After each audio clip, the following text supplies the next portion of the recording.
আমি আপনাদের সামনে সূরাতুল আলাক থেকে কিছু আয়াত তেলাওয়াত করেছি এবং আল্লাহর নবী মুহাম্মদ সাল্লাল্লাহু আলাইহি সাল্লামের একটি হাদিস পড়েছি। সেই আয়াত এবং হাদিসটাকে সামনে রেখে কিছু বক্তব্য রাখবো। আল্লাহর কাছে দোয়া করে রব্বুল আলামিন আমি যা কিছু বলবো যেন সেই হাদিস এবং কোরআন থেকে বলতে পারি এবং তারপর ছোট বড় সবই যেন আমরা আমল করতে পারি, তার জন্য আল্লাহ আমাদেরকে তৌফিক দেন। কোন আল্লাহুম্মা আমিন। ভাই আমার, কোরআনটা কার কিতাব বলেন তো? এই ছেলে, বাইরে চাই বেচা যাও, চাই বেচার তুমি জায়গা পাও না, বাইরে চাই বেচা যাও। কোরআনটা কার কিতাব ভাই? একটু মুখ খুলে কথা বলেন, কার কিতাব? আল্লাহর কিতাব। কোরআন মাজিদে কার কথা লেখা আছে? একটু কথা বলেন, কোরআন মাজিদে কার কথা লেখা আছে? আল্লাহর কথা লেখা আছে। কোরআন মাজিদ আল্লাহ তাবারক ওয়া তাআলার একটা কিতাব। আমাদের ইয়াকিন ঈমান আছে তো? জোরে বলেন, আছে? জি। যদি আমি নামাজ পড়ছি, রোজা রাখছি, হজ করছি, সব কিছু করছি, কিন্তু যদি আমি বলি যে না কোরআনটা আল্লাহর কিতাব নয়, তাহলে আমার ঈমানটা থাকবে? মুসলমান হয়ে আমি থাকতে পারবো? পারবো না। কেন? আল্লাহ তাবারক ওয়া তাআলা কোরআন মাজিদ শুরু করার আগে একবারে প্রথমে আল্লাহ কিতাবের ব্যাপারে জানিয়ে দিয়েছেন, যালিকাল কিতাবু লা রাইবা ফীহ। কোরআন হলো একটা এমন কিতাব যাতে কোন রকমের শক শুবহা নয়, যেটা আল্লাহর কিতাব কি কিতাব নয়। তারপর আল্লাহ বলছেন হুদাল লিল মুত্তাকিন। এই কোরআনের ভিতরে মুত্তাকির জন্য, পরহেজগারদের জন্য হেদায়েত আছে। ভাই আমি ওদিকে যাব না, খার যাও। আল্লাহ তাবারক ওয়া তাআলা এই 30 পারা কোরআন মাজিদে কতটি সূরা দান করেছেন? একটু শিখেলেন 30 পারা কোরআনে কতটি সূরা আছে? আরো জোরে বলেন। 114টা সূরা আছে। আজকে আপনাদেরকে কিছু শিখাবো, কারণ শিক্ষা সম্পর্কে আপনাদের সামনে আলোচনা করব। এক তো আপনারা মাদ্রাসা করেছেন, যেখানে আপনার ছেলে মেয়ে পোতা নাতি নাতিনেরা শিখবে, আর আপনারা তো এখন যদি কিতাব নিয়ে যদি পড়িতে আসেন তো নিজকে শরম লাগবে, আর লোকেরা বলবে যে দেখ রে দেখ, মানুষ কয় না যে বুড়াতি কালে আলতার ভ্যাস, একটা ফষ্টি করে। তো দিন শিখতে গেলে, শরীয়ত শিখতে গেলে যে কোনো বয়সক লজ্জা করতে হবে না প্রথমে। এবার তাও আমরাকে লজ্জা লাগে, তা আমরা দিনের কথা কোথায় শিখবো? এই জালসা যে হয় জালসাতে শিখবো, খুতবাতে শিখবো, এই ধরনের দিনই যেগুলা জায়গা আছে সেগুলাতে শিখবো। তা আল্লাহ তাবারক ওয়া তাআলা কোরআন মাজিদে 114 সূরা দান করেছেন। কতটি সূরা? জোরে বলেন, কতটি সূরা দান করেছেন? আচ্ছা, 114টা সূরাতে কতবার বিসমিল্লাহ এসেছে ভাই? একটু কথা বলেন না। 114টা সূরাতে কতবার বিসমিল্লাহ এসেছে? 114টা এসেছে। কতবার? কারণ প্রত্যেক সূরার শুরুতে বিসমিল্লাহ আছে, আছে না নাই? এবারে কোরআন মাজিদে কোন এমন একটা সূরা আছে যে সূরাতে বিসমিল্লাহ নাই? বলতে পারবেন? কোরআন মাজিদে একটা সূরা আছে যে সূরাটাতে বিসমিল্লাহ নাই, আল্লাহ বিসমিল্লাহ লেখেনি, একটা বিসমিল্লাহ নেই। সেটা হলো সূরাতুত তাওবা। শিখেলেন? সেটার নাম কি? সূরাতুত। হ্যাঁ, এই যুবক তোমরা ভালো করে শুনে নাও, না তো এখন বুড়া নানারা জিজ্ঞাসা করবে যে এই খাইরেগঞ্জ মাদ্রাসাতে মোল্লা বলেছিল কহতো তুই বিয়ে করতে বসেছিস, কোন সূরাতে বিসমিল্লাহ নাই? তো যদি জানা না থাকলে কেমন করে বলবেন? তো সূরাতুত তাওবাতে বিসমিল্লাহ নেই। কেন নাই? কোনদিন বলবো কোন জালসাতে, আজকে সময় নেই। এবার কোরআন মাজিদে তাহলে সূরাতুত তাওবাতে বিসমিল্লাহ নাই। এবার সূরা বললাম কতটি? কতটি সূরা কোরআনে আছে বললাম? হায়রে আল্লাহ, কতটি? একটু গনগনে করে কথা বল না। হ্যাঁ ভাই, এখানে যদি বলে দিই যে অমুক ফিল্মটাতে কয়টা ভোজপুরি গান আছে বলতো, তো পটপট পটপট করে বলে দিবে সব একবারে। হ্যাঁ, 114টা সূরা আছে, 114টার মধ্যে সূরাতুত তাওবাতে বিসমিল্লাহ নাই। তো কতবার বাঁচলো সূরা? 113। 113টা বাঁচলো না? তাহলে 113টা বিসমিল্লাহ কোরআনে হচ্ছে, কিন্তু না 114টা আছে। এবার একটা সূরাতে ডাবল কিন্তু আছে। ওই সূরার নাম হলো কি? সূরাতুন নামল। নাকি হাফিজ সাহেব? হ্যাঁ, কোরআন মাজিদে একটা সূরা আছে সূরাতুন নামল। নামলা তো মানে চিউটি, পিঁপড়ে। ওইখানে একটা ঘটনা আছে, কেন ডাবল বিসমিল্লাহ হলো? আল্লাহ বাচ্চা রাখে তো ইনশাআল্লাহ কোন জালসাতে বলবো। তাহলে একটা সূরাতে হলো সূরাতুন নামলে ডাবল বিসমিল্লাহ আছে, একটা শুরুর সূরাতে তো হয়, আর একটা মধ্যখানে আছে। তো কেনে মধ্যখানে সূরা আছে অতি ডাবল বিসমিল্লাহ, কেন হলো? আল্লাহ বাচ্চা রাখে ইনশাআল্লাহ কোনদিন বলবো। আর সূরাতুত তাওবাতে বিসমিল্লাহ নাই, কেন নাই? আল্লাহ বাচ্চা রাখে ইনশাআল্লাহ কোন জালসাতে বলবো। তাহলে দুটো শিখে নিলেন যে সূরাতুন নামলে দুটো বিসমিল্লাহ আর সূরাতুত তাওবাতে একটা বিসমিল্লাহ নেই। এবার আরেকটু আগে চলেন। আল্লাহ তাবারক ওয়া তাআলা আমাদেরকে তৈরি করেছেন নাকি মানুষকে তৈরি করেছেন? হ্যাঁ না বলেন একটু। আমাদেরকে কে তৈরি করেছেন? আমাদের খালেক কে? আমাদের খালেক কে? আল্লাহ। এবার জানোয়ারকে কে সৃষ্টি করেছেন? জোরে বলেন, জানোয়ারের খালেক কে? খালেক মানে পয়দা করনে ওয়ালা, সৃষ্টি করনে ওয়ালা। তো আল্লাহ তাবারক ওয়া তাআলা খালিক হলেন মানুষের, আল্লাহ তাবারক ওয়া তাআলা খালিক হলেন কার? জানোয়ারের। এবার মানুষ এবং জানোয়ারের পার্থক্য আছে না নেই? জোরে বলেন, মানুষ এবং জানোয়ারের পার্থক্য আছে না নেই? একটু জোরে বলেন, মুখে খানি টেনি থাকলে একটু ফেলে দেন পারতলাতে। মানুষ এবং জানোয়ারের পার্থক্য আছে না নেই? আছে। এবার আপনাকে বলবো, যত বাপ আছেন এখানে, যত গার্জিয়ান আছেন, ছাগলকে, গরুকে, মহিষকে বেশি ভালোবাসেন না নিজের বেটা বেটিকে বেশি ভালোবাসেন? কয়েন তো, জোরে বলেন। আজ আপনারা আটটি কথা বলবো আমি, আর আমি আটটি বলবো। গরু মহিষকে বেশি ভালোবাসি আমরা না মানুষকে বেশি ভালোবাসি? ছেলে পিলাকে? আরো জোরে বলেন না। হ্যাঁ, মেলায় লোক ভালোবাসে, এটা ইনকার করবো না, কিন্তু মেলায় লোক গরু মহিষকে বেশি ভালোবাসে, ছেলে পিলাকে ভালোবাসে না। কইবেন কেমন কথা জি মৌলানা? জি, গরু মহিষকে ভালোবাসি। বলবেন কেমন করে? আর একটা উদাহরণ দিয়ে দিই। আপনার বাড়িতে বেটা আছে, বেটা আছে না নেই? এবার বেটাটা বড় হয়ে গেল, বেটা বড় হয়ে গেল, আপনার খাটতে শিখে নিয়েছে, আলহামদুলিল্লাহ। দিল্লিতে, পাটনাতে, পাঞ্জাবে, এদিক ওদিকে 30,000, 20,000, 50,000 করে মাস ইনকাম করে। এবার আপনার বেটা ধরে চলে গেল দিল্লি, 2 মাস কাম করেছে, 50,000 টাকা পেয়েছে বা 40,000 পেয়েছে। এবার ওই বেটা বাড়িতে যখন এসেছে, এবার আপনি হলেন বাপ, তো আপনার হাতে কিন্তু টাকাটা দিলে না, খুব পড়োশির একটা লোকের হাতে যে 40,000 টাকা ধরিয়ে দিলে, যে ধরো যে তুমি আমার টাকাটা লাও, তুমি যা করবে তা করে খাও। তা আপনার মন খারাপ হবে না ভালো হবে? বলেন, মন খারাপ হবে না ভালো হবে? তাকে কি বলবেন? সালার বেটা, সালা খায়া পিন্দা আমি মানে মানুষ করেছি, আর ও মানে কি যে লোকের বাড়িতে যে টাকা দিয়েছে, হট যা তুই ওখানে যা, তুই ওখানে, ওইটা কি বাপ কহগা?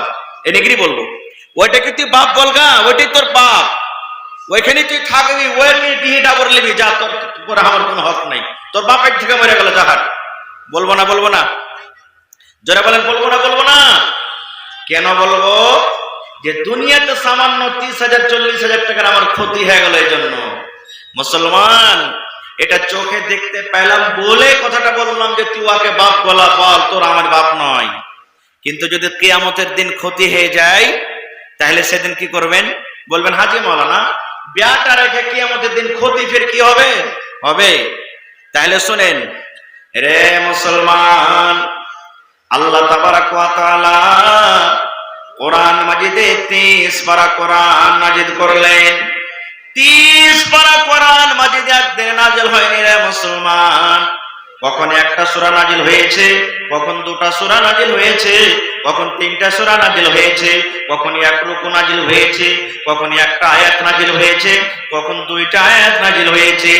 এই করে করে করে মুসলমান, আল্লাহ রাব্বুল আলামিন 30 পারা কোরআন মাজিদকে আল্লাহ তাবারক ওয়া তাআলা আস্তে আস্তে আস্তে আস্তে করে 23 বছরে আল্লাহ তাবারক ওয়া তাআলা পূর্ণ করেছেন। কত বছর? 23 বছরে আল্লাহ দুনিয়াতে কোরআন পড়াচ্ছেন। কত বছরে? 23 বছরে পরিপূর্ণ কোরআন হয়ে গেছে। যদি আপনাকে কেউ প্রশ্ন করে, এই ভাই কোরআন মাজিদে কত পারা আছে? না 30 পারা। কত সূরা? 114টা। কত দিনে জমিনে এসেছে? না তো বলবেন 23 বছরে। কত বছরে? 23 বছরে দুনিয়াতে পূর্ণ কোরআন নাজিল লেগেছে। এবার মুসলমান, 30 পারা কোরআনের মধ্যে আল্লাহ রাব্বুল আলামিন সর্বপ্রথম এই কথা মানুষকে বলেননি, ও দুনিয়ার মানুষ তুমি নামাজ পড়ো। নামাজের কথা আল্লাহ পরে বলেছেন, রোজার কথা আল্লাহ পরে বলেছেন, হজের কথা আল্লাহ পরে বলেছেন, পর্দার কথা আল্লাহ পরে বলেছেন, মদ খায় না পরে হারাম হয়েছে।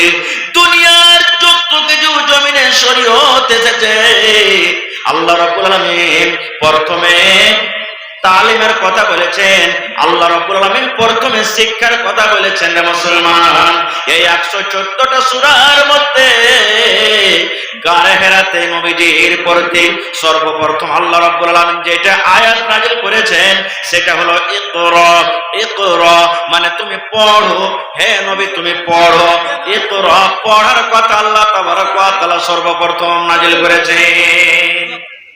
2 মিনিট একটু লেখেন, বাস 5 থেকে 10 মিনিট আমি সময় বেশি নেব না, 5-10 মিনিট খালি একটু লেখেন, একটু লেখেন, বাস 5-10 মিনিট আমি যে ইনশাআল্লাহ আমি শর্টে কথা বলবো। তো পড়ার কথা বলেছেন। এবারে বন্ধু, আজকে আমরা মুসলমান, সেই নবীর উম্মত আমরা যে নবীকে আল্লাহ তাবারক ওয়া তাআলা তালিমের শিক্ষা প্রথমে দিয়েছেন নামাজ রোজা পড়ে। আজকে আমরা কি বলছি? আজ এখনই বললাম যে জানোয়ারকে বেশি ভালোবাসি। বলবেন কেমন করে? ফজরের নামাজ পড়ছেন না পড়েন না? আপনারা কহেন আলহামদুলিল্লাহ মেলারও পড়ছেন, হাত তুলতে বলবো না। মেলারও পড়ছেন না পড়েন না? ধরেন এখানে 1000 যদি মানুষ থাকেন, কম করে 100টা লোকও তো পড়ছেন না পড়েন না? বেশি হবে, কম করে 100টা লোক পড়ছেন। এবার 1000-এর মধ্যে কম করে 800টা মানুষের বিয়ে শাদী হয়ে গেছে, আশা করছি হয়েছে না হয়নি? 800টা মানুষের মধ্যে 500টা লোকের কমসে কম ছেলে পিলা বড় হয়ে গেছে, 5 বছর 7 বছর কার হাঁটতে শিখে গেছে। এরকম আছে না নেই? এবার বললাম মুসলমান, আমি কেন বললাম যে বন্ধুরে নিজের ছেলে মেয়ের থেকে আপনি জানোয়ারকে বেশি ভালোবাসেন? যখন ফজরের নামাজ পড়লেন, ফজরের নামাজের পর সর্বপ্রথম আপনার কাজ হবে মুসলমান, গহিলায় গরু রাখা আছে, ওই গহিলের গরুটা বাইর করে দিই। গহিলে ভুঁইস রাখা আছে, ওই ভুঁইসটাকে আমি নাইনতে লাগিয়ে দিই। বাড়িতে মায়েরা খালারা বাড়িতে বকরি বান্ধা আছে ঘরের ভিতরে, বকরিটা আমি তাড়াতাড়ি করে বাহির করে দিই। কেন বাহির করে দিই? জানো যদি গোয়াল থেকে গরুটা না বাহির করে গরুটা পায়খানা করে দিবি, গরুটা মুতে দিবে, আমার গোয়াল নোংরা হয়ে যাবে। শুধু তা নয়, যারা চাষি মানুষ রে মুসলমান, হাল বাইতে যাবেন, ওরা মাঠে চাষ করতে যাবে, রাত 2টার সময়তে নাইন্দে গরু লাগিয়ে দেয়, নাইন্দে মহিষ লাগিয়ে দেয়, আর দেওয়ার পর ফজরের আজান হতে হতে গরুকে পেট ভরে খাবার দিয়ে দেয়। এবার লোকেরা ফজরের নামাজ পড়তে যাবে, কিংবা সেই লোকটা ফজরের নামাজ পড়ার পর তাড়াতাড়ি কেরা মাঠে কাজ করতে চলে যাবে। এই মুসলমান, আপনার বাড়িতে গাই বান্ধা আছে, ওই গাইটা 5 কিলো দুধ দিবে, 10 কিলো দুধ দিবে। বাড়িতে ভুঁইস আছে 5 কিলো দুধ দিবে, 7 কিলো আপনাকে দুধ দিবে। ওই গাইটাকে খাবার জন্য, ওই মহিষটাকে খাবার দেওয়ার জন্য আপনি বাড়ি থেকে বের হয়ে চলে গেলেন। ঠান্ডা হয় তা কেঁদে নিয়ে চলে যাবেন, গরম হয় তাও যাবেন, যদি দুপুর বেলা হয় তাও চলে যাবেন। ঝমঝম ঝমঝম করে পানি হয়, বাড়ি থেকে বের হওয়া যায় না, তাও আপনি ঘাস কাটতে চলে যাবেন। এবার কত লোক 1/2 কিলোমিটার দূরে চলে যায়, কত লোক 2 কিলোমিটার দূরে চলে যায়, কত লোক 1 কিলোমিটার দূরে চলে যায়। 1 কিলোমিটার দূর থেকে ঘাস কাটা পর মাথাতে করে, সাইকেলে করে, বাইকে করে আমরা বাড়িতে নিয়ে আসি। আর তারপরে আমাদের বাড়িতে যে জানোয়ার গুলো হয়, ওই জানোয়ারকে আমরা ঘাস কেটে দিই, আমরা সানি কেটে দিই, কুট্টি কেটে কেটে আমরা খিলাই। কিন্তু মুসলমান, সামান্য একটু দুনিয়াতে আমরা লাভ পেলাম, এই গরুটা আমাকে চাষ করে দিবে। আমরা একটু লাভ পেলাম যে এই গরুটা আমাকে দুধ দিবে, এই গাইটা আমাকে দুধ দিবে, প্রত্যেকদিন 400-500 টাকা করে আমাকে লাভ দিবে। এই লাভের কারণে 1 কিলোমিটার দূর থেকে আমরা ঘাস কেটে নিয়ে আসি। কিন্তু মুসলমান, সূর্য উঠে গেল, আমার বেটা এখনো বিছানে শুতে আছে, আমার মেয়েটা এখনো বিছানে শুতে আছে, গ্রামে মাদ্রাসা আছে, গ্রামে স্কুলে আছে, বেটা শুতে আছে, গুল্লি খেলছে, বেটা জুয়া খেলছে। কিন্তু ওই বেটাকে আমরা বলি না, বেটারে তাড়াতাড়ি করে পড়িতে যা, এই বেটা মাদ্রাসার টাইম হয়ে গেছে পড়িতে যা, এই বেটা স্কুলের টাইম হয়ে গেছে পড়িতে যা, এই বেটা টিউশনের টাইম হয়ে গেছে পড়িতে যা। আমরা জানোয়ারকে বেশি ভালোবাসি। কেন? যদি জানোয়ারকে খেতে না দিই, দুধ দেবে না, দুধ বন্ধ হয়ে যাবে। কিন্তু নিজের একটা ছেলেকে আমরা তালিম দেব না। কেন দেব না? আমরা তার ক্ষতি বুঝি না, তার নোকসান বুঝি না। একটা কথা এটাই বলি, পড়বি তো পড়, না পড়বে কাজ করতে চল। পড়বি তো পড়, না পড়বি তো মাঠে কাজ করতে চল। কিন্তু মুসলমান, ওই ছেলেটাকে আমরা দিন দিই না, ছেলেটাকে আমরা শিক্ষা দিই না, ছেলেটাকে আমরা তালিম দিই না। এই জন্য আমি বললাম, একটা জানোয়ারের জন্য সকালবেলা আমরা ঘাস ঘাস কাটতে চলে যায়, কিন্তু নিজের গ্রামে মাদ্রাসা হইতে গেল, নিজের গ্রামে স্কুল হইতে গেল, ছেলেটার হাত ধরে আমরা মাদ্রাসা নিয়ে যাই না। কয়টা কার জানাচ্ছি আমরা এই মজলিসে যে মাওলানা এ আমার ছেলেটা পড়িতে আছে না, এই বাড়িতে শয়তানি করছে, একটু তাকে ভালো করে পড়ান। কয়টা লোক বলবো? একটা, দুটা, তিনটা? কত লোক তো তোমার তিনবার বলবে ছেলেটাকে এই পড়িতে জানা রে, ছেলেটা যদি না আসে, এইটাই আমরা বলবো। পড়বি পড়, না পড়বি কাইটা করবি না, কামে চল, তোর টাহানো আমি দেখতে পারবো না, খুব এটাই বলবো। ভাই আমার, এবার ছেলেটাকে আপনি তালিম দিলেন না, খুব ছেলেটাকে আপনি জানোয়ার করে রেখে দিলেন, ছেলেটাকে গরু ভুষ করে রেখে দিলেন, ছেলেটাকে শিক্ষা দিলেন না। এবার আপনার কতখানি ক্ষতি হতে পারে জানেন? কতখানি নোকসান হতে পারে? বাস এই হাদিসটা আপনাদের সামনে বলে দেই। আল্লাহ রাসূল বলেছেন, ইদা মাতাল ইনসান, মানুষ যখন মরে যাবে, আপনি যেদিন মরে যাবেন, আমি যেদিন মরে যাব, দুনিয়ার জমিনে যত মানুষ এসেছে কেউ দুনিয়াতে বাঁচতে পারবে না, একদিন মরতে হবে। কিন্তু নবী বলেছেন, উম্মত রে, যেদিন তুমি মরে যাবে উম্মত, সেই দিন তোমার আমলের যত রাস্তা আছে, নেকির যতগুলো রাস্তা আছে, সমস্ত রাস্তা বন্ধ হয়ে যাবে। দুনিয়াতে তুমি কোরআন তেলাওয়াত করেছো, এবার তুমি মরে গেলা, কোরআনের নেকি বন্ধ হয়ে গেল। দুনিয়াতে তুমি নামাজ পড়েছো, নামাজ তোমার নেকি বন্ধ হয়ে গেল যতদিন তুমি বেঁচে আছো। এবার তোমার মরার পর নামাজের নেকি বন্ধ হয়ে গেল। তুমি হজ করতে গেছো উম্মত, মরে যাওয়ার পর সেই নেকিটা তোমার বন্ধ হয়ে গেল। জমিনের উপরে সমস্ত আমল বন্ধ হয়ে যাবে ইল্লা মিন সালাসা। কিন্তু নবী বলেছেন, উম্মত রে, তুমি যখন কবরে চলে যাবে, লোকজন যখন তোমার জানাজা পড়ে তোমাকে মাটি দিয়ে কবরের ভিতরে রাখবে, এবার তোমার মরার পর তিনখানা আমল এমন রয়েছে, তিনখানা এমন নেকি রয়েছে, আল্লাহ রাসূল বলেছেন তোমার মরার পর অনলাইন কবরে যেতে থাকবে। অনলাইন বুঝেন তো? অনলাইন বুঝেন? এই যে আপনি কাগজ নিয়ে যাবেন, কম্পিউটার ওয়ালাকে একটু অনলাইন করে দাও, ওই নিউজ অনলাইন করে দাও, এই জাতি অনলাইন করে দাও, ওটাতে আনাজ নিতে যাবেন অনলাইন করতে হবে। প্রত্যেক জিনিস অনলাইন এখন হয়ে গেছে, বুঝতে পারছেন? আল্লাহ রাসূল বলেছেন, যখন তুমি কবরে চলে যাবে, তোমার তিনটা জিনিস অনলাইন থাকবে, কোনোদিন বন্ধ হবে না। তিনটার মধ্যে এক নম্বর নবী বলেছেন, উম্মত রে, তোমার বেটাকে যদি তুমি তালিম দিয়ে যাও, তোমার বেটাকে যদি তুমি পড়িয়ে যাও, তোমার বেটাকে যদি দ্বীনের শিক্ষা দিয়ে যাও। 2 মিনিট টুকেন না যাবে, হাদিসটা সামনে করতে দিবেন না, আজীব পারকে কাম। আল্লাহ রাসূল বলেছেন যে আমার উম্মত, তোমার বেটা তুমি তালিম দিলে না, তোমার বেটাকে তুমি শিক্ষা দিলে না, এইবারে তুমি কবরের ভিতরে চলে যাবে, তোমার বেটাকে জানমাল করে রেখেছো, তোমার বেটাকে অমানুষ করে রেখেছো। এবার তোমার বেটা তোমার জন্য দোয়া করতে জানে না, তোমার বেটা তো খারিয়া পেশাব করে, তোমার বেটা তো পেশাব করার দোয়া জানে না, তোমার বেটা পায়খানা করার দোয়া জানে না, তোমার বেটা নামাজ পড়ে না, তোমার বেটি রোজা রাখে না, তোমার বেটি কোরআন পড়িতে জানে না, দ্বীনের কথা জানে না, নিজের জন্য জানে না যে তোমার জন্য কি করবে। আজকে আমরা রেগে যাই, বেটা 50,000 টাকা ইনকাম করে এনেছে, ও অপরের বাড়িতে টাকা দিয়েছে, আমাদের মন খারাপ হয়ে যায়, রেগে যায়। কিন্তু মুসলমান ছেলে মেয়েকে যদি আমরা দ্বীনের শিক্ষা না দিই, ছেলে মেয়েরাকে আমরা যদি তালিম না দিই, তাহলে কিন্তু মুসলমান মৃত্যুর পর আপনার জীবনটা কিন্তু বাঞ্জার হয়ে যাবে, বাঞ্জার হয়ে যাবে, আপনাই মরে যাবেন।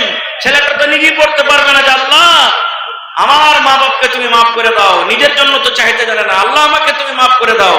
কেমন করে চাইতে হয়, কেমন করে আল্লাহর কাছে দোয়া করতে হয়, কেমন করে আল্লাহর কাছে নিতে হবে নিজে জানবে না, তা আপনার জন্য কি দোয়া করবে ভাই? আপনার জন্য কি দোয়া করবে? আপনি যতগুলি কষ্ট করে বাড়ি করলেন, গাড়ি করলেন, ছেলের জন্য, মেয়ের জন্য কত কষ্ট করে ভালো ভালো দামি দামি কাপড় দিলেন, কিন্তু দুনিয়াতে সব শেষ, মরার পর আপনার আখিরাতে কিচ্ছু নাই।